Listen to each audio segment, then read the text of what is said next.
Hey, what's up guys? This is gearmoauto. I'm doing rear brakes on a 2008 Nissan Rouge. This can also be used on a 07 and a 09. So first things what we're going to need is a caliper compressor, some brake lube, your brake pads, and a 14mm and a 17mm, a wrench or a socket, and then 21mm for the wheels. So this is the tools you need. Oh, you also need a flathead screwdriver as well. So first thing you want to come do is come take the 14mm off on the bottom of the caliper. I'll show you why we're going to do the bottom only. So we'll go ahead and get this off, pull this out, and notice that the caliper pin has this black gasket on the end of it. That always goes on the bottom.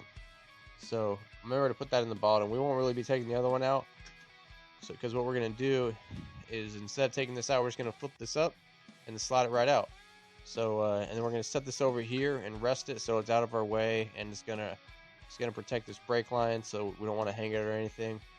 And then we're going to just pull these pads out, our old pads. Notice that the inner pad has this brake sensor on it. That's for when they get low and it starts to squeak, to let you know that they need to be changed. We're going to try to put our new one in that same spot. And then we got to take our caliper bracket off if you're going to be doing anything with the rotor. So let's go ahead and get this caliper bracket off. If you're just doing pads, you don't need to take this off. They are 17mm right here and right here. And this bottom one, you actually might need a wrench. It might be a little too tight. Also, these on mine, they were pretty darn tight. So I was going to show you just a little method. If you have a rubber mallet, you could put the wrench on there and then hit the bottom of it while you're holding the wrench so it doesn't fly off, to kind of crack the bolt loose. And then once it's loose, you could get it this way.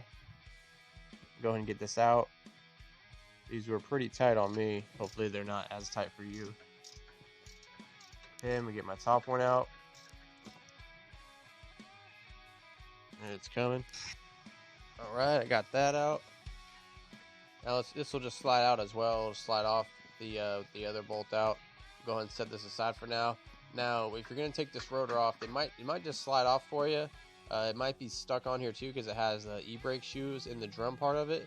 So this is what you might need your flathead for. You want to pop out the little rubber piece, and then there's a little star adjuster, and you want to back it off so the pads will release and you can remove this. Make sure you have your e-brake off too while you're doing this whole job. So let's go ahead and slide this in here, and you're going to want to go this method with it. You're going to want to stick it in, and that's a picture of the adjuster with the rotor off, and we're going to back it off. So basically you stick it in and you're going to want to do this type of motion. You're going to be hitting those little knobs on the star and loosening them. This way we'll be loosening it so it'll pull the pads in on the inside, so this will slide off enough for you. And I'll show you how to tighten it back up when we're going back on. But yeah, so here's your brake pads.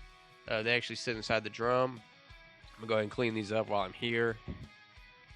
I got myself a little sandpaper here. I'm just going to get the build up off the pads and make them just kind of smooth again. I'm not going to go crazy hard on these or nothing.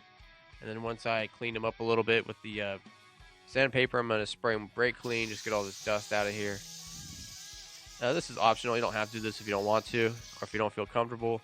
I just do it because I'm here, and you know. But so yeah, I got that all cleaned up, and as you can see, they look a little better.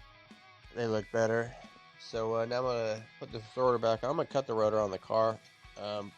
So if you went to go put it back on, you would just line this up again, and then you would go take your flathead and go this way. And you want to go that way until the pads kind of have a light drag on the inside of the drum part, because you don't want this to be stuck or nothing. You just want to have a light drag, and that's when you know you're good.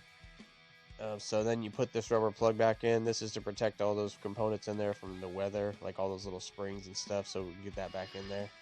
Alright, so I got my rotor cutting. This is on the car lathe, in case any of you are wondering. So while that's cutting, let's look at our pads and stuff.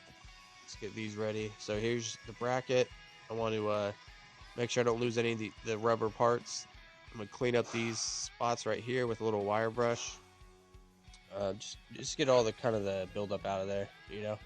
This isn't required, but I just do it because I like to. And then I'm gonna got those cleaned out, and then see what it looks like. A little better. Again, don't lose those little rubber pieces. I'm gonna go ahead and put this back on. My rotor's cut now. Put my 17s in.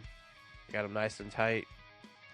I know I'm kind of skipping forward pretty quick, but I got that back on now with the pads. These are Nissan pads. Here's the part number. Again, this is for 08. And then you open it, and the first thing, there's a warning little thing there that says I need to apply the grease between the shim and the pad. So that's not a problem. I'll show you what it means. You get your pads out. Notice this one has a sensor. That's for the inside. And then these little shims you just pop off, and here's the grease. So you just pop these off with a little flathead. You know, try not to bend them or anything. These come off. You take a little bit of this grease that came in the box, and then you put a little dab on there. It doesn't need a lot. You really don't need barely any on there at all. Well, I shouldn't say barely any, but you don't need a lot. And then you put this on, it's going to smash it all around. And you can see it starting to come out the little hole here. I want to wipe this off before I put it in. And then we'll lube the sides too. These little earpieces on the ends, just put a little brake lube on those. And if you're wondering, that grease that goes on the shims, that's for heat. I guess it helps with heat. So here's some brake lube I'm going to use. I put it on the ends of the pads because these are kind of like the moving parts of the whole thing. All right. And then remember, the sensor one goes on the inside. Just like that. And then we'll compress our caliper here.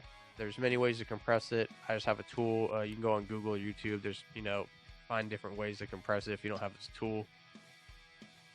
Let's see. So we press this, put this on, slide this back in. But before we do that, lube this pin before you slide it back in. Just put some brake lube on it. You don't need tons, and then here's the bottom one. I put some brake lube on. Remember, the bottom one has this black grommet on it. So I'm going to put this in, tighten this up. All right, got that nice and tight.